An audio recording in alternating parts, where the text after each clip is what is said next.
This meeting is being recorded.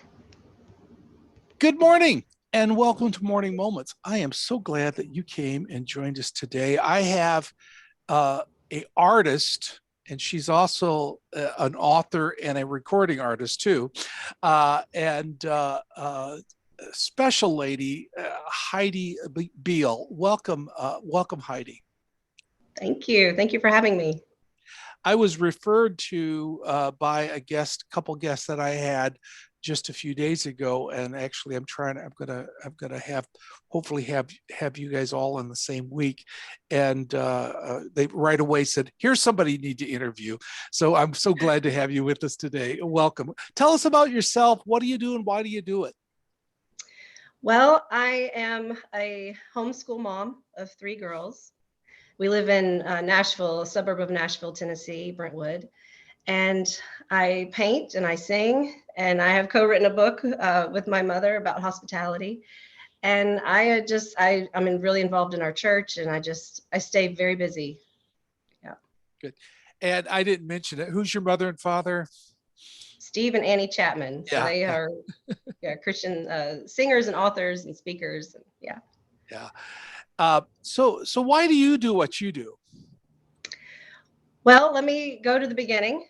There's a whole story that backs up to why I do what I do.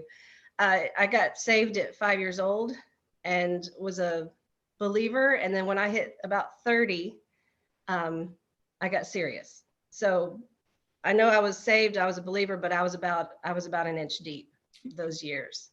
And God got a hold of me and just flipped my life around spiritually. And I was homeschooled growing up because traveling and singing, I needed to homeschool so I could travel with them. But I didn't enjoy being homeschooled personally. And so I was like, I'm not homeschooling my kids. My husband was homeschooled from kindergarten to graduation, all 4 of his siblings, 3 of his siblings. And but I was like, I'm too selfish. I don't want to do that. And so I decided not to do that. But then when I hit 30 and God flipped my life around, he really put that seed in my heart to start homeschooling. And so that's what we decided to do. I was shocked. I said, if you had told me 5 years ago I'd be homeschooling and driving a minivan, I wouldn't have believed you. But I was loving it. And so through that, we started going to a tutorial called Classical Conversations. And that's where the kids go once a week, and they do science projects and art and learn history and grammar. And it was during the art time, the kids were learning about Georgia O'Keeffe. And so they were painting flowers up close. And the tutor was there, and she said, Heidi, sit down and paint a flower. And I was like, okay. So I sat down with the kids and I painted a flower. And before, I mean, my dad's an artist, I doodled growing up, you doodle in church, but never really interested in art or anything like that. This was 2015. But I painted that flower and something clicked.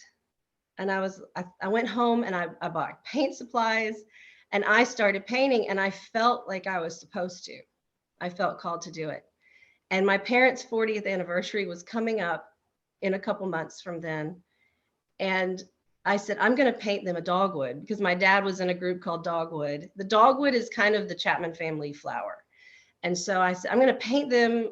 I'm going to do a big painting of dogwoods for their anniversary. And so that's when I really started practicing and looking at other people's style.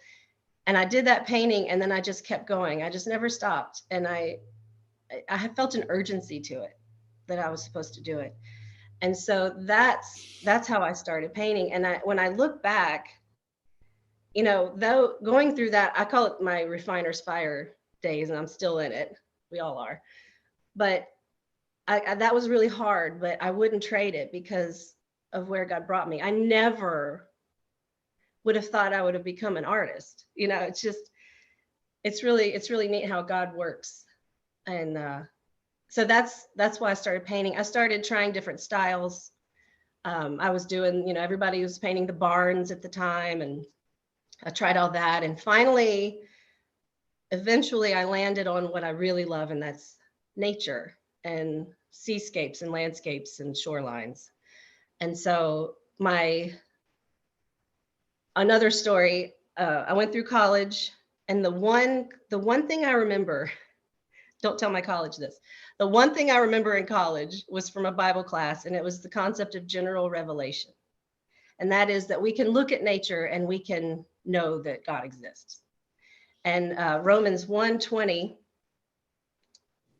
let me read it. For his invisible attributes, that is his eternal power and divine nature, have been clearly seen since the creation of the world, being understood through what he has made. That is my art verse. That's why I do it. That's why I paint. I want people to look at my art and I want them to feel God's nature and to see his beauty and to know that he's there. And that's why I paint. You know, when you were speaking of this, Heidi, I remember going through anatomy and physiology when I went to nursing school, and I had a very similar experience, but it wasn't because of what was outside. It was how God made us, and the capillaries and the organs and how we're put together, and the wonder of God's creation in inside of us is what Right. opened my eyes, and I was so thrilled about it when I got anatomy and physiology. And I'm it's just amazing how God has done some of the same things for you, but from looking at his beauty of his nature, which is wonderful to be able to see God's handiwork through that as well. Yeah, he is the great artist. I mean, every time I go outside and I see a sunset or I see the light coming through the trees, I'm in awe, and I'm like, God, you're showing off again. Like, it's just amazing that all these, he's created all these things and the colors, and it's him. That's his nature. Yeah. You know, you also said something that I've heard from other people at different walks of life and different perspectives and different ministries and callings that God's given them, that later he changed you to a new direction. And, you know, I've talked to actors and actresses and even singers that said, I didn't think I was going to do that. And then in my 20s and 30s, or maybe later in life, something happened and now I have a new direction. There are people out there that wondering, is this it? Is this all I have to God? And God says, no, I may have a new chapter for you too. Oh yeah. I always tell people, God, you can do anything, because everybody, they look at oh, I could never do that. I'm like, you don't know. Try it. Yeah. Yeah. And until you get that, the brush in your hand, or sit at the piano, or whatever the change that God has for you. And I say this like several times a week. God doesn't always call the equipped, but he does equip who he calls. And right. And God's more interested in your availability than your ability. And when you Right. become available, wow, what God can do, wonderful things in our life. Yeah. And I see him working when I'll take on a painting of such detail that I don't even know if I can do. And I just think I'm just holding the brush and he's the artist. And he always comes through. And, when I'm stuck, I'm like, Lord, you got to help me here. And I just keep going. And I believe that that's him doing the painting, it's because I don't have the ability without him for sure. And you've also taken your painting and your artwork and combined it with that music world that you came from too. And right. Tell us about that a little bit. So this is a new venture. I have recorded some songs, and we recorded about five or six songs in 2020. And my dad came to me and he said, how about we record some of these songs that I've written? And I said, sure. And he felt very strongly that we were supposed to do that. And I felt strongly that we were supposed to do that, but we didn't really have a plan of what to do with the songs. And so I had been thinking, I paint and I sing, let's put them together. And I held off on it for a while, partly because, to be perfectly honest, I do not like social media. I don't like putting myself out there. I don't advertise my paintings. I don't like getting caught up in the likes, because that's very easy for me to do, is to get caught up in the the outward appearance of it. And so I have to be very careful. But I was praying the other day and I said, Lord, I don't want to do that. I don't want to put myself out there. I don't want to deal with comments from people, good or bad, because the good goes to my head, the bad, goes to my heart. Sure. And he said, I felt very strongly, you're not putting you out there, you're putting me out there. Yeah. And how are you supposed to argue with that? I was like, okay, fine. So we recorded, I did a Christmas commission at St. Mary's in Montana, Mountain Lake. And so we recorded me doing that. And then my dad put, I think it's For the Beauty of the Earth, my version from one of my albums. And it just, with my dad's editing, he's incredible. And it just came together beautifully. And we haven't posted it publicly yet, but we're going to do that very soon, put a YouTube channel up. And, but it was so neat to see that come together. Yeah. And I'm excited to see what God's going to do with it. If you are in God's will today, that'll be preparation for tomorrow.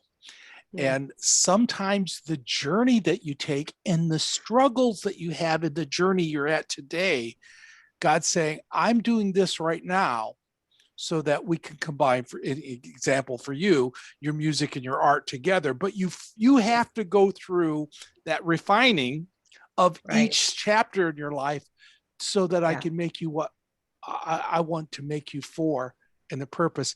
I heard one of the people I interviewed said, God is not done yet writing your story, and He holds the pen. And that's right. So who knows what our story is going to be when we just let Him hold the pen, and let Him keep writing. Yeah. Just to quote your mom and dad, just from the interview I had the other day with them, it's all about the hearts, not the charts. And so it's about how we're reaching people, not the accolades that we get. Yeah. Yeah, that's absolutely right. And it's so easy to fall into that trap. Yeah.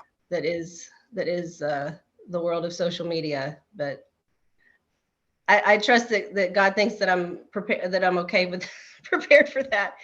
So, yeah. Well, there's a reason you're here today, let me tell you.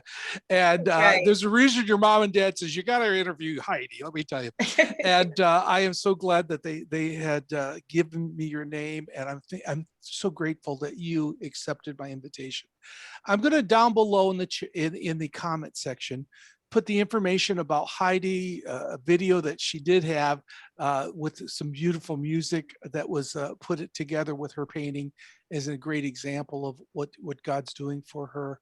And also some other sites that you could follow her because God's got a special, not only what He's done before, but please get her recordings and look at her even the book she wrote with her mom.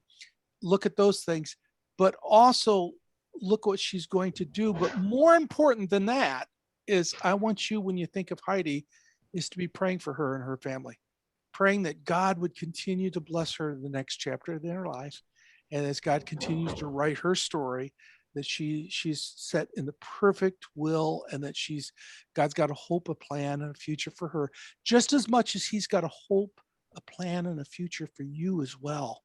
And as you listen to this, there's some things that was said in this interview. You're thinking, that was just for me. I needed to hear that. Or I need to pass this on to somebody else. Please do so and get the word out so that others can be encouraged. Thank you, Heidi, for joining me today. Of course, it was a pleasure. Thank you for joining me for Morning Moments. And if you would, why don't you just keep on coming back?